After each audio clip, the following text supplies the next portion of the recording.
Bien, en esta mañana, hermanos, hermanas, amigos y amigas, yo quisiera con este mensaje desafiarles a seguir a Dios con pasión. Ustedes han visto la película La Pasión de Cristo, ¿sí o no? La Pasión de Cristo. Pero ¿por qué nosotros no le servimos a Dios con pasión también si Él sufrió con esa pasión? La pasión de Cristo, y por qué nosotros no le servimos con pasión. Así que quisiera desafiarles en esta mañana, iglesia, a seguir a Dios con pasión.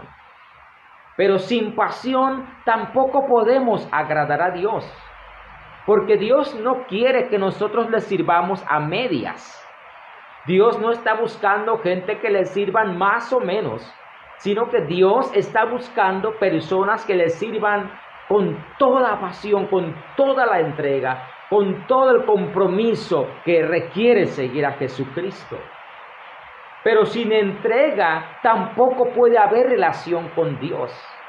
Si nosotros no le entregamos nuestras vidas a Cristo, no puede existir ninguna relación con Dios de padre a hijo. Entonces, en esta mañana vamos por esa dirección.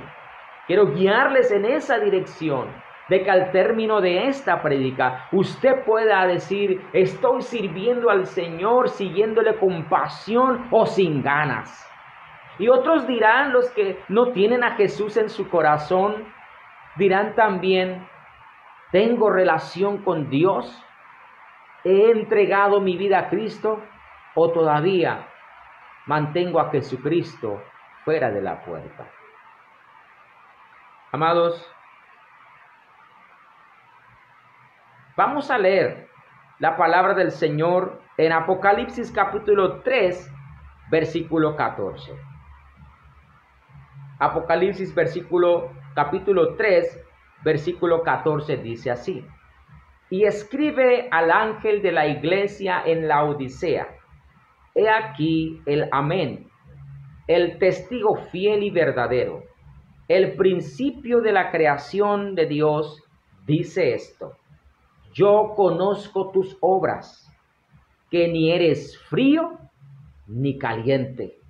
Ojalá fueses frío o caliente, pero cuanto eres tibio y no frío ni caliente, te vomitaré de mi boca.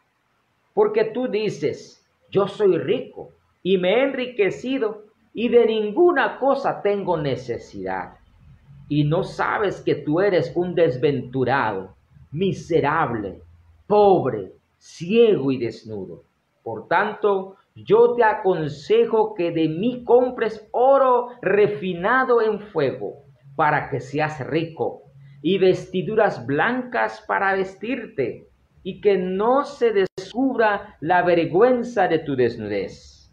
Y unge tus ojos con colirio para que veas. Yo reprendo y castigo a todos los que amo. Sé pues celoso y arrepiéntete. He aquí, yo estoy a la puerta y llamo. Si alguno oye mi voz y abre la puerta, entraré a él y cenaré con él y él conmigo. Al que venciere, le daré que se siente conmigo en mi trono, así como yo he vencido y me he sentado con mi Padre en su trono. El que tiene oído, oiga lo que el Espíritu dice a las iglesias. He titulado, una vez más, este mensaje: ni frío ni caliente. ¿Qué estaba pasando en el contexto de esta palabra que acabamos de leer? La palabra Apocalipsis en los últimos tiempos la gente han relacionado con cosas catastróficas. Apocalipsis, cuando uno escucha esa palabra, uno piensa ya en fin del mundo, uno piensa en guerras, pandemias, etcétera, porque así el mundo, las personas han relacionado esa palabra. La palabra Apocalipsis como el contenido del mismo libro habla de los últimos tiempos y de las cosas terribles que van a pasar y de las cosas maravillosas también que van a pasar, pero resaltan las cosas terribles que van a pasar en nuestro tiempo y en los próximos tiempos. Entonces relacionan con desastres, con guerras, pero sencillamente la palabra revelación significa apocalipsis. Revelación, descubrir algo que está oculto. Eso es lo que quiere decir.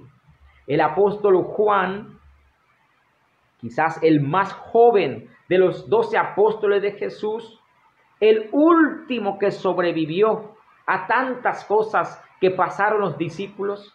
Los 11 se habían muerto ya, pero Juan vivió casi 100 años y él estaba de alguna manera en su vejez experimentando una persecución que estaba pasando en su tiempo por parte del gran imperio hacia la iglesia del Señor, hacia el nuevo camino, hacia, para ellos, la nueva secta, que hoy en nuestro tiempo le llamamos el cristianismo.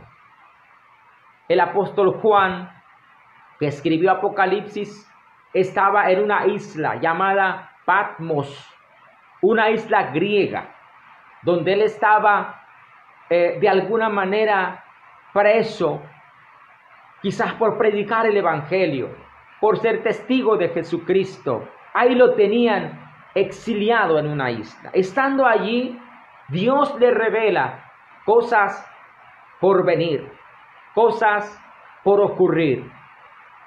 Apocalipsis entonces fue escrito a finales del primer siglo. No solamente es un libro profético, también es un libro histórico, también es una epístola, también es una carta, porque se le envía a diferentes iglesias. A finales del primer siglo, año 94, 96, después de Jesucristo, más o menos, ya las iglesias que fundó el apóstol, que había fundado el apóstol Pablo, en esa época ya Pablo no existía, ya había fallecido, había sido mártir de Jesucristo. Y específicamente en el capítulo 3 que se menciona a 7 iglesias que en la época de Pablo habían experimentado un crecimiento, habían experimentado las iglesias de Asia Menor, las iglesias fundadas por el apóstol Pablo y por otros seguidores de Jesús y de Pablo, estaban en los años 60 en momentos de crecimiento, de avance, el momento de penetrar diferentes estratos sociales, diferentes regiones, una iglesia poderosa caminando. Pero ya para finales del primer siglo, al parecer la iglesia empezó a sentir esa ola de persecución por parte del gran imperio romano.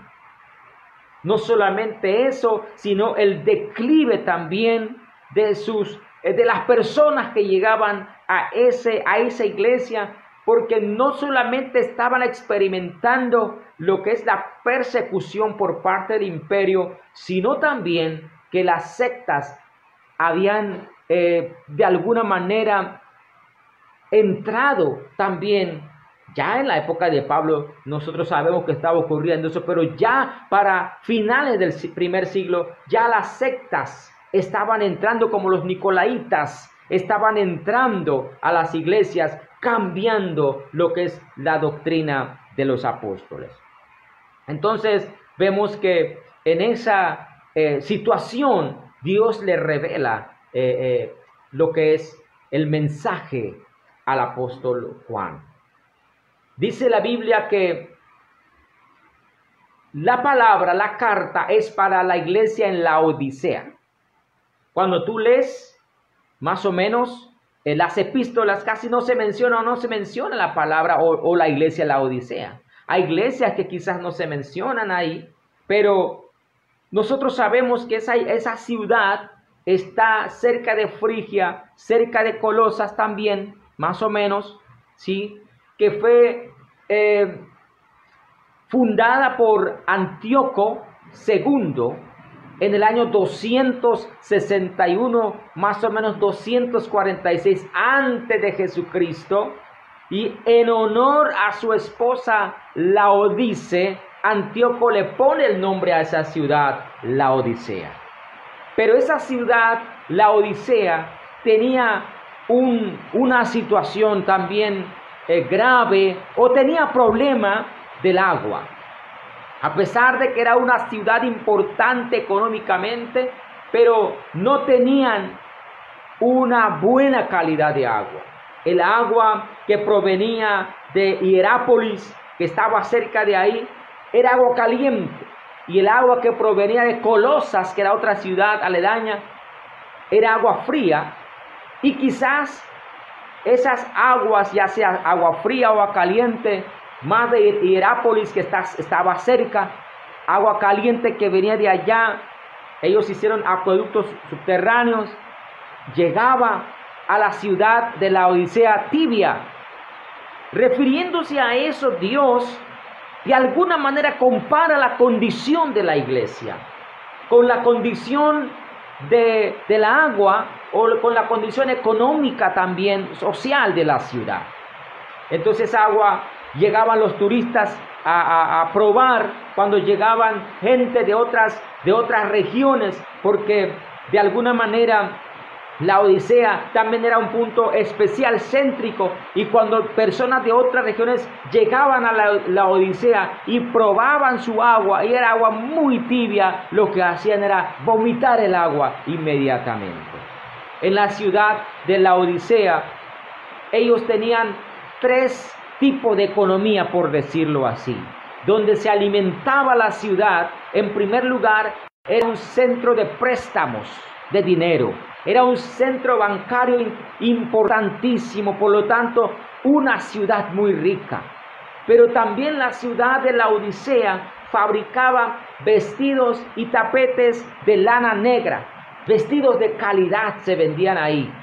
Por otro lado, tenían también una parte muy fuerte, la parte científica, la parte de la medicina, donde ellos habían de alguna manera creado el colirio, que era para poder sanar la enfermedad del ojo, para poder ayudar ese sistema, podemos decir. Entonces, la ciudad de la Odisea, como era una ciudad próspera, era una ciudad que se sostenía sola, sus habitantes, por lo tanto, eran personas también económicamente de posición alta, personas orgullosas de su ciudad.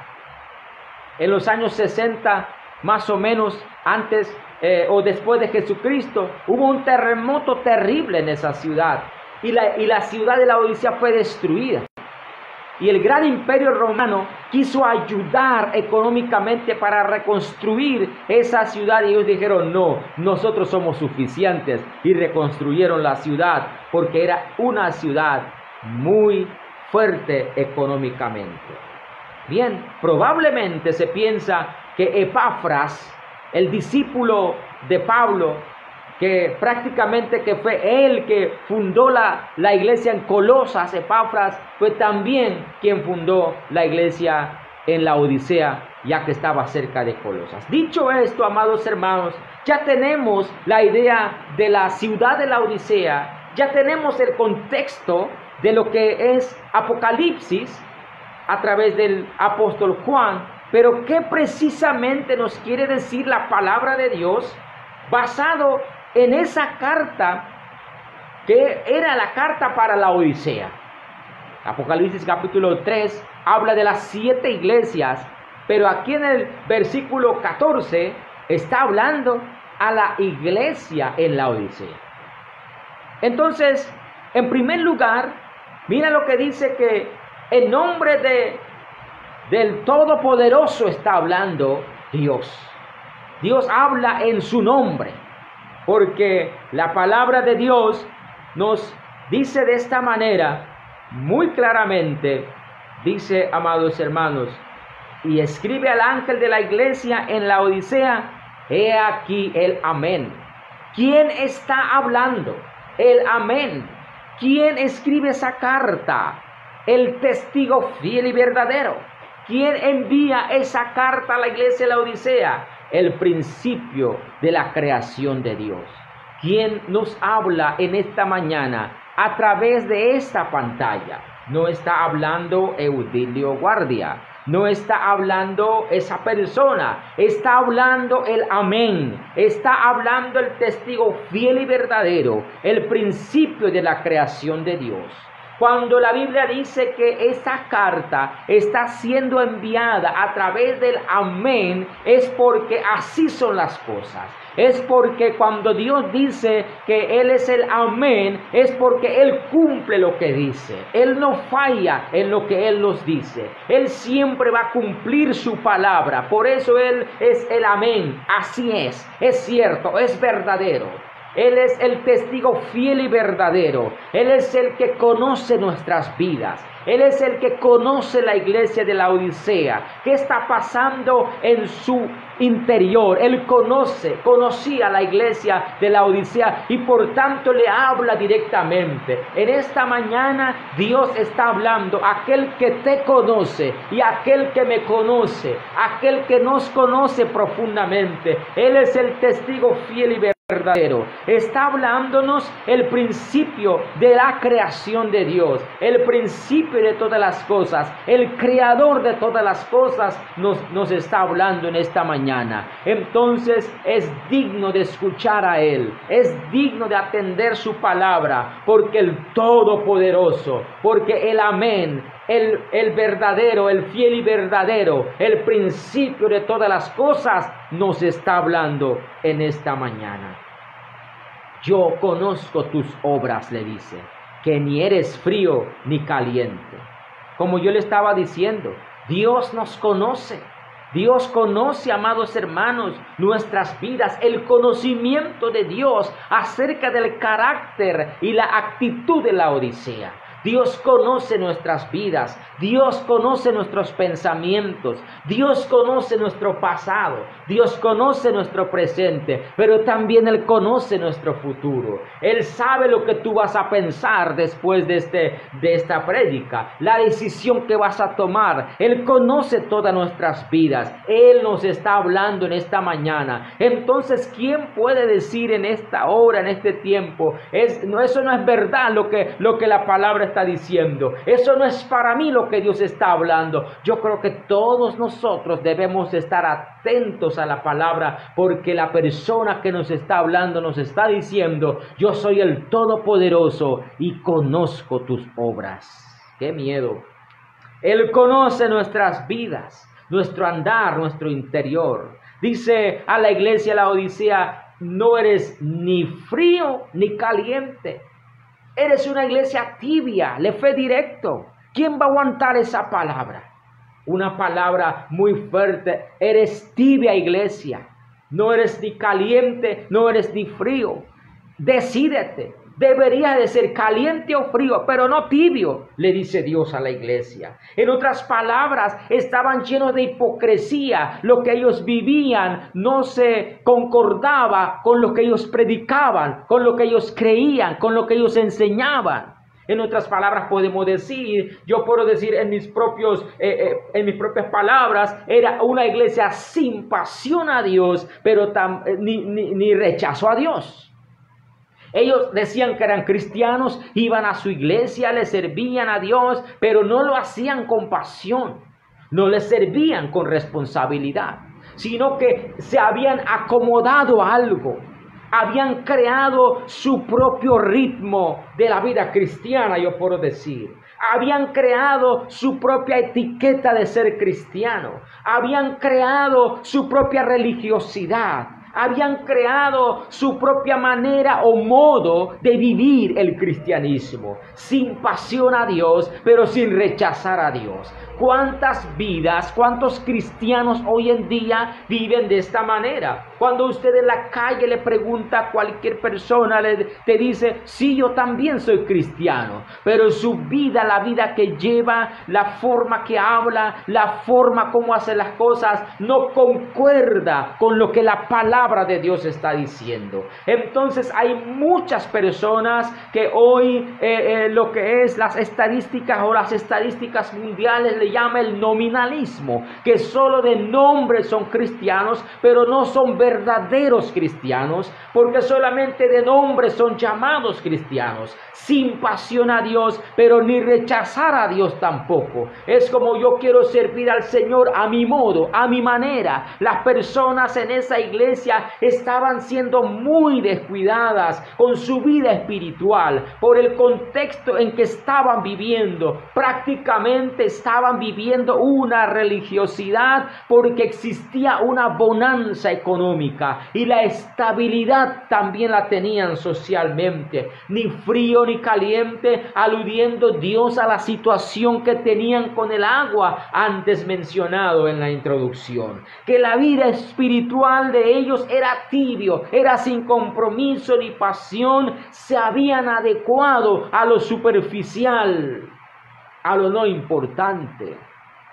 El contexto en que ellos estaban viviendo, la situación económica, social en que estaban viviendo, había de alguna manera abonado esa vida, digamos, de superficialidad, esa vida espiritual de superficialidad. Y eso es lo que pasa con nosotros muchas veces, que cuando todo está bien, cuando económicamente estamos bien, cuando en la salud estamos bien, cuando que la iglesia está experimentando, entre comillas, podemos decir un crecimiento numérico, económico, y no solamente eso, la familia está bien, ahora tenemos trabajo, 3 personas están trabajando, todo es fiesta, todos los días es fiesta en la casa, todo está bien. Como que el hombre tiende a olvidarse de Dios, como que el hombre, cuando hay esa bonanza económica, cuando hay esa tranquilidad en nuestro hogar, cuando no hay problema, por decirlo así, como que el hombre tiende a alejarse de Dios y ya no busca a Dios con pasión. Qué problema, amados hermanos, cuando nosotros nos acostumbramos a esto. Cuántas personas en este tiempo que estamos experimentando todavía hasta este momento han buscado al Señor con pasión porque han tenido una necesidad, porque han tenido que recurrir al Señor, porque ya no encuentran otra solución. Y ahora que ha empezado a trabajar y ahora que ya tiene lo que no tenía antes, cuidado que ahora se alejan de Dios, se olvidan de Dios. Y eso es lo que Dios le está reclamando de alguna manera a la iglesia laodicense. Le está diciendo: ustedes no me sirven apasionadamente, pero también sé que no me están rechazando. Yo no quiero eso. Entonces no podemos vivir una superficialidad.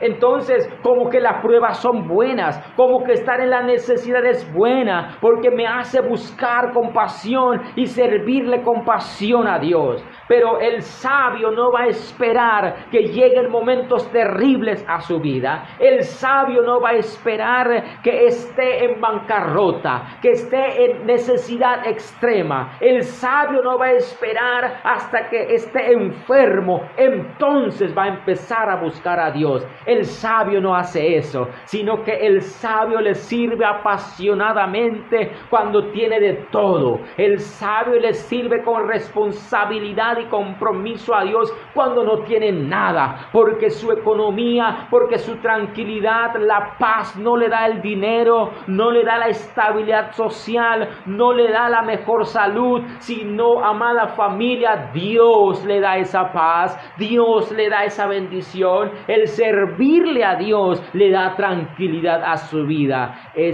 esta mañana, hermano, te pregunto, ¿cómo le estás sirviendo a Dios? ¿Más o menos? Hay personas que están en más o menos. Hay personas que están por ahí. Hola, pastor, ¿cómo te va? ¿Todo bien? ¿Cómo está tu familia? ¿Todo tranquilo? Hay gente así. ahí piensan que todo está bien, pero vamos a ver más adelante y cuál fue la respuesta de Dios. Dios dice, te vomitaré. Imagínense, qué fuerte palabra. En otras palabras, Dios no puede soportar a las personas que no les sirven compasión y a las personas que también reconocen que Dios es real. Está haciendo una comparación con aquellas personas que llegaban a la Odisea y probaban el agua y decían, qué mal es agua, que el agua está muy mala, y vomitaban y botaban a la tierra esa agua tibia. Así mismo Dios dice a la iglesia, porque la iglesia va a entender en su contexto, ¿verdad? Y dice, yo te vomitaré. Dios no podemos agradar a Dios si no le servimos con pasión, no le podemos agradar a Dios tampoco, amados hermanos, si solo reconocemos que Él es Dios y ya, pero más allá no hago nada. Entonces ellos tenían actitud de orgullo. Ellos piensan que no necesitan de nadie. Se sentían suficientes. Iglesias grandes. Yo no voy a criticar, pero como que si criticara. Perdone. Iglesias grandes que entran millones de dólares al año o al mes. Quizás no están orando. Señor, danos el dinero porque necesitamos, qué sé yo, hacer un proyecto. Sino porque tienen suficiente. Pero ¿qué hay de las iglesias pequeñas, por decirlo en números, que necesitan esa finanza o ese recurso o ese don, esa capacidad para poder hacer las obras sociales, ayudar al prójimo? Nosotros sí tenemos que clamar, porque tenemos que trabajar muchas veces con las uñas, porque no tenemos suficiente. A uno dirá, ¿y qué pasó con el Dios suficiente? Sí tenemos al Dios suficiente, sencillamente le clamamos y Él nos da. Pero clamamos al Señor porque estamos en situaciones donde tenemos que ayudar al prójimo. Entonces, pero esa iglesia no, era una iglesia orgullosa. Era una iglesia, yo no sé cómo ellos convivían a nivel de grupo, pero era gente de dinero. Porque su ciudad estaba creciendo económicamente y tenían buenos trabajos. Ellos se vestían bien, por decirlo así. Entonces, de alguna manera se habían alejado de Dios, se habían olvidado de que dependían de Dios y empezaron a depender de las cosas de este mundo únicamente. Y por eso Dios le dice una vez más, la primera respuesta de Dios fue, te vomitaré. La segunda respuesta de Dios, eres desdichado, le dice. Eres miserable, eres pobre, eres ciego, estás desnudo. 5 cosas Dios le menciona. Pero ellos dirán, pero ¿cómo así? ¿Cómo que somos desdichados? La palabra desdichado, desdichada, voy a usar sinónimos, quizás se escuche fuerte, pero vamos a usarlo. Quiere decir, eres fracasado, eres infeliz. Eres desafortunado, eres desgraciado. Mira lo que quiere decir. Qué fuertes palabras. Eso es lo que Dios le dijo a la iglesia en la Odisea. Por esa actitud de orgullo, por esa dependencia solamente en las cosas materiales y por esa actitud de ser tibios espiritualmente, le dice, ustedes son desdichados. Ellos dirán, pero ¿por qué somos desdichados si tenemos de todo? En esa época otra cosa era medios de transporte. Claro, no existía toda la tecnología de hoy, pero otro tipo de tecnología. Lo último que estaba saliendo en aquella región, ellos lo tenían porque eran fuertes económicamente. Lo último que salía, ellos siempre lo obtenían. Era una iglesia orgullosa, una iglesia que tenía esa bonanza económica. Y entonces, al Dios al decirle a ellos, ustedes son infelices, ustedes son desafortunados, ustedes son fracasados, ¿cuál sería la respuesta o la reacción de ellos? ¿Cómo así? Si nosotros somos bendecidos por ti, Dios. Es que hay gente que piensa que cuando tienen de todo, cuando tienen un buen trabajo, tienen casa, tienen títulos, tienen carro, qué sé yo, tienen tantas cosas, andan por aquí por allá y andan comprando y vendiendo y solo en eso y piensan que todo está bien. Pero Dios dice, pero si tu vida espiritual es tibia, ni eres frío ni caliente, si no me sirves apasionadamente, a pesar de que tú tengas una estabilidad laboral, económica, en la salud, etcétera, eres fracasado. Mira lo que Dios dice, eres desdichado, eres desafortunado. Porque de eso no se trata el reino de los cielos. Eres miserable, vive en pobreza extrema. Eso es lo que quiere decir miserable, insignificante. ¿Cómo así que vivimos en una extrema pobreza? Si tenemos de todo, dirán los laodicenses. En esta mañana, ¿cuántos cristianos dirán eso? ¿Cómo que soy miserable si tengo de todo en la casa? Pero cuidado, puedes que tengas de todo, pero ¿qué hay de tu vida espiritual? Clamas a Dios todos los días, le sirves apasionadamente, aportas para las misiones, oras por los misioneros, oras por los necesitados, ayudas al desvalido.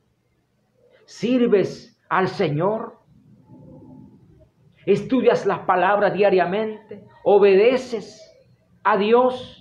¿O solo estás dedicado, disfrutando de las bendiciones de Dios? Y cuando somos así, Dios nos dice, somos pobres extremadamente. Obviamente hablando de nuestra vida espiritual. Separado de las riquezas verdaderas. Ustedes son pobres, están separados, Dios le dice a la iglesia.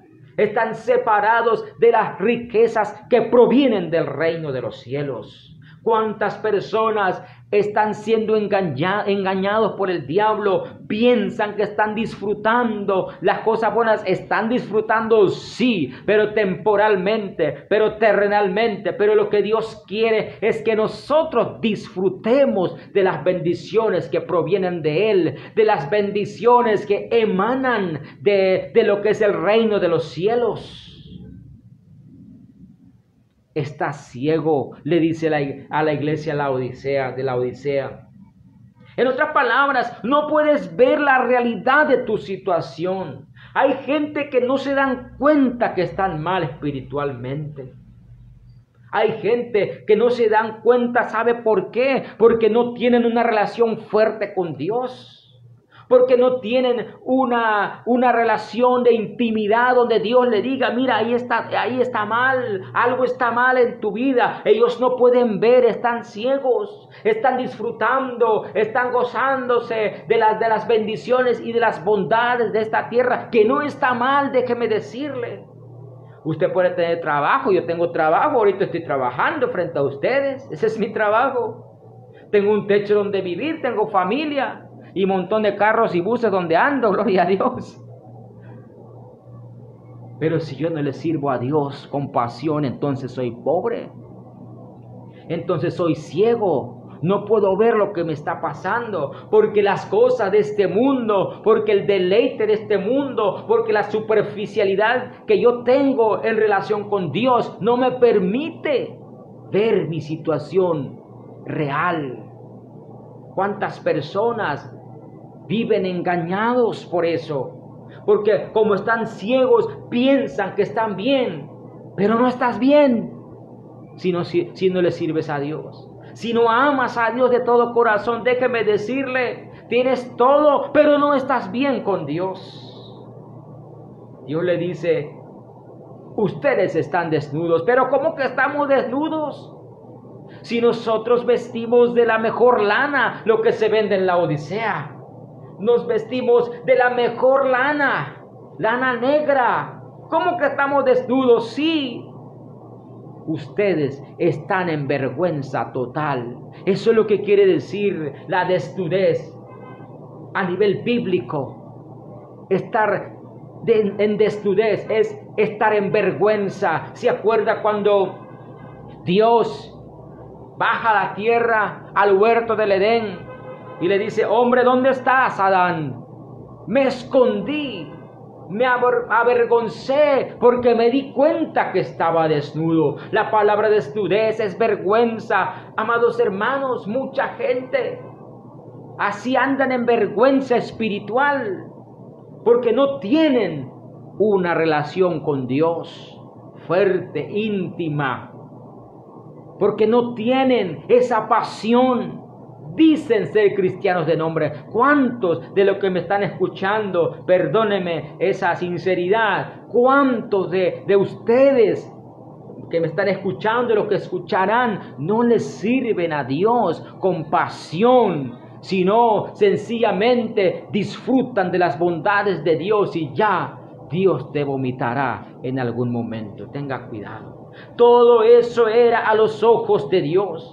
El hombre piensa que está en una situación, pero a los ojos de Dios, a la perspectiva de Dios, las cosas son diferentes. El hombre, cuando no depende de Dios, puede sentirse de una manera hasta realizado, hasta avanzado y todo. Pero como Dios nos está viendo, amados hermanos, de otra manera, de acuerdo al gobierno de Él, entonces las cosas cambian. La realidad es distinta a los ojos de Dios. Cuando uno en realidad quiere seguirle y servirle, debe de depender solamente de Él y de sus riquezas. Y me preguntarás en esta mañana, ¿y cuáles son las riquezas de Dios? Y todo lo que estoy mencionando sí son las riquezas de Dios, pero lo que yo quiero, dice Dios, es que primero nosotros le sirvamos a Él, dependamos de Él, no de las cosas de este mundo. Cuando tú amas a Dios, cuando tú le sirves a Dios,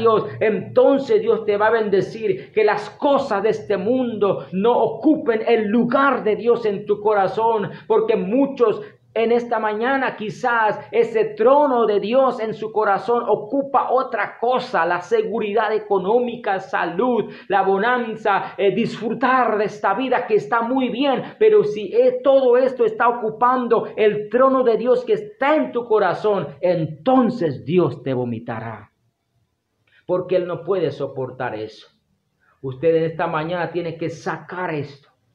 Poner a Dios en su lugar, en su trono, que Él sea el centro de tu vida. ¿Todo lo que Dios te ha dado está al servicio de Dios o está para tu propio deleite nada más? ¿Y cuál fue el consejo de Dios para la iglesia en la Odisea? Que de mí compres oro refinado, que de mí compres vestiduras blancas, unge tu ojo con colirio, le dice. Otros 3 consejos le da. Dios le dice, bueno, yo quiero que de mí compres oro refinado para que seas rico. Ahí está hablando. Que de mí, no del mundo, que de mí compres, que de mí adquieras todo lo que tú quieras tener para que seas rico. Para que seas rico espiritualmente, porque a nivel espiritual no se puede medir la riqueza con base a las cosas que usted tiene o tenga o posee, sino de acuerdo a la calidad de vida que tú lleves al lado del Maestro, a la obediencia de vida que tú lleves al lado del Maestro. Es la riqueza verdadera. Ayer tuve la oportunidad en la terminal, mientras estaba esperando a alguien que me tenía que entregar algo.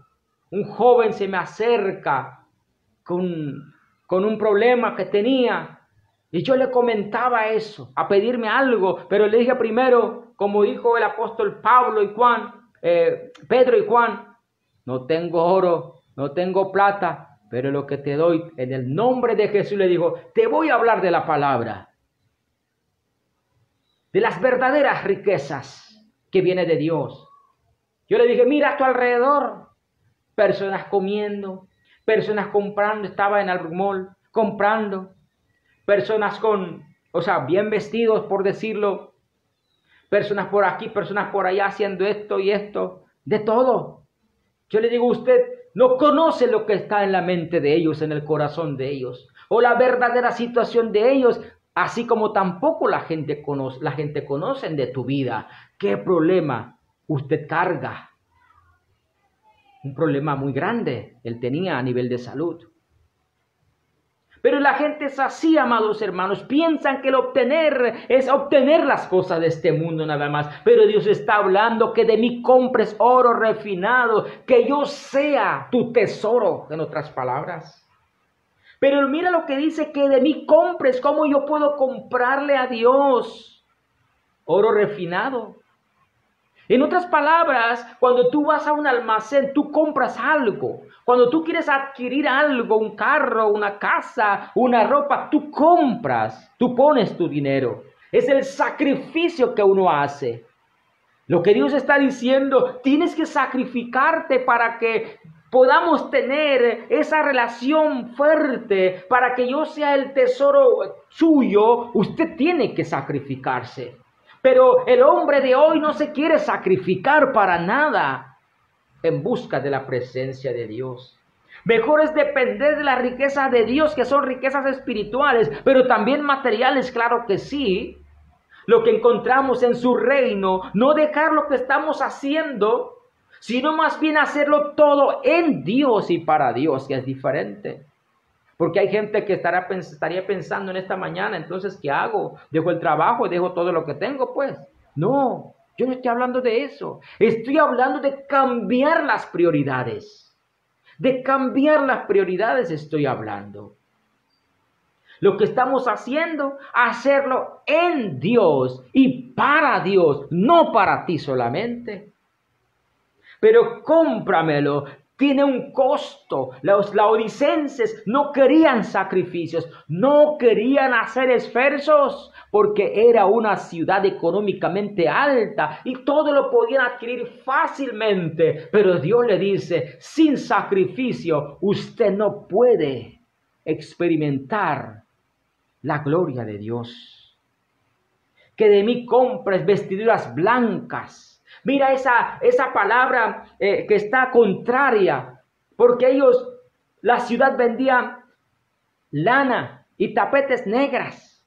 Pero aquí Dios le dice que de mí compres vestiduras blancas para vestirte y que no se descubra la vergüenza de tu desnudez. Adquirir la santidad que viene de Dios. Adquirir esa santidad, comprar esa santidad, sacrificar por buscar la santidad en Dios, la perfección en Dios.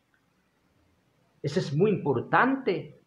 Unge tu ojo con colirio para que veas, para que Dios le pueda revelar su situación. Entonces lo que Dios está demandando de la iglesia en la Odisea es que haga sacrificios también por buscar la presencia de Dios, por caminar al lado de Dios, porque era una iglesia tibia, no hacía esfuerzo. Me imagino no hacían ni esfuerzo para hacer la misión. Me imagino que no hacían esfuerzo ni para orar. ¿Acaso no se parece mucho a las iglesias de hoy? A nuestras iglesias de hoy. ¿Acaso no se parece mucho a muchas personas que conocemos? A muchos de nosotros que no oran, que dependen de la oración de otros, que no estudian la Biblia diariamente. Otra persona le tiene que leer, o solo cuando hay culto, lee la Biblia, hay ora. O personas que no evangelizan, solo cuando se programa un tiempo de evangelismo, va o no va, no se sabe. Personas que no obedecen a Dios. Personas que tienen llamado pero no están obedeciendo. ¿Acaso también muchos de nosotros no llevamos una vida espiritual superficial? ¿Acaso no nos hemos adecuado o nos hemos conformado a una vida espiritual religiosa de ir a la casa de Dios, venir a mi casa y nada más? Así tú no puedes. Dios te va a vomitar. Hubiera puesto al título, qué asco, de este mensaje. Porque Dios vomita a los que no le agrada. Yo no sé cuántos en esta mañana estamos reflexionando sobre lo que Dios nos está hablando. Él quiere sacrificio. Él no quiere que llevemos una vida espiritual, una vida cristiana pasiva, sino activa, de acción. Y le dice, vuélvete a Dios. Estoy tomando un poquito más de tiempo de lo normal, pero debo de terminar este mensaje, ya que tuvimos también un percance. Vuélvete a Dios. Dios llama no solo a los que están dentro y están como perdidos, sin Cristo también a los que están perdidos Él llama, sino también a los de afuera que están en la misma situación lejos de Dios. Sé obediente completamente. Dios le dice, vuélvete. Ese es el llamado de Dios a la iglesia que está sirviendo tibia con superficialidad. Vuélvete a Dios como antes.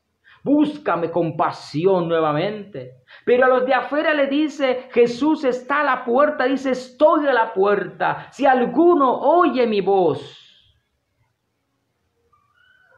y me atiende, entraré a él, cenaré con él y él conmigo. Y al que venciere reinará conmigo también. Dios llama a la iglesia, pero también Dios está llamando a personas que están afuera. Dice, estoy a la puerta. Cuando está diciendo, cuando alguien viene a tu casa y toca la puerta, es porque está fuera de tu casa. Hay gente que han sacado a Jesús fuera de su vida. Hay gente que han sacado a Jesús fuera de su corazón. Y Él nuevamente en esta mañana está tocando la puerta de nuestros corazones. Amigo, amiga que me escuchas por primera vez, Jesús está tocando la puerta de tu corazón a través de este mensaje y te dice, ábreme la puerta, quiero entrar a tu corazón, quiero habitar en tu corazón, quiero transformarte, cambiarte también. No solamente le habla a la iglesia, le habla a los no cristianos también, que muchas veces piensan que todo está bien, que piensan que ellos están bien, pues tienen trabajo, trabajo a la casa, casa, trabajo y listo, yo voy al cielo también. Cuidado cómo está tu vida espiritual. Dios lo que quiere es una relación fuerte, permanente con Él. Y Él dice, estoy a la puerta, estoy tocando la puerta de tu corazón. ¿Me abres la puerta de tu corazón? Quizás has rechazado muchas veces lo que Dios te ha hablado, lo que Dios te ha dicho, la invitación de muchos. Él sigue insistiendo y toca la puerta de tu corazón y llama. El llamado de Dios es hacia todos. Si alguno oye mi voz, atiende a su voz, hay que atender la voz de Dios. Cuando Él nos llama, hay que escuchar. ¿Acaso dejamos a Jesús por fuera en nuestras vidas? Pero también es nuestra responsabilidad dejar entrar al que pueda cambiar nuestras vidas. Cuando tú permites a Jesús que entre a tu vida, Él va a cambiar el destino de tu vida. Él va a cambiar tu vida porque dice, entraré a Él, habitaré en su vida. Cuando Dios habita dentro de ti, ya no vas a ser la misma mujer, el mismo hombre, el mismo joven, no. El mismo trabajador, ya no. El mismo docente, ya no. Vas a ser diferente, te lo digo, porque he visto, he experimentado. Vas a ser una persona diferente. Ya no vas a ser el mismo padre, la misma madre, el mismo esposo, la misma esposa, el mismo hijo, la misma hija. No, estamos hablando de Dios habitando en tu vida. Vas a ser diferente. Cenaré con Él y Él conmigo. Imagínense cuando tú haces que una persona entre a tu casa y cene contigo, es porque es especial, es porque es digno. Entonces Dios dice, cuando tú abres la puerta de tu corazón a mi llamado, yo voy a entrar a habitar en tu vida, pero también vas a disfrutar de mis bendiciones, vas a comer de mi mesa. ¿Qué no hay en la mesa de Dios? No solamente eso, habla de la relación, pero dice también vas a compartir mi trono, o sea, su gobierno. Vas a disfrutar del gobierno, de las bendiciones, de las bondades de Dios que hay dentro del reino de los cielos, que quizás todavía no has experimentado y piensas que ya has experimentado.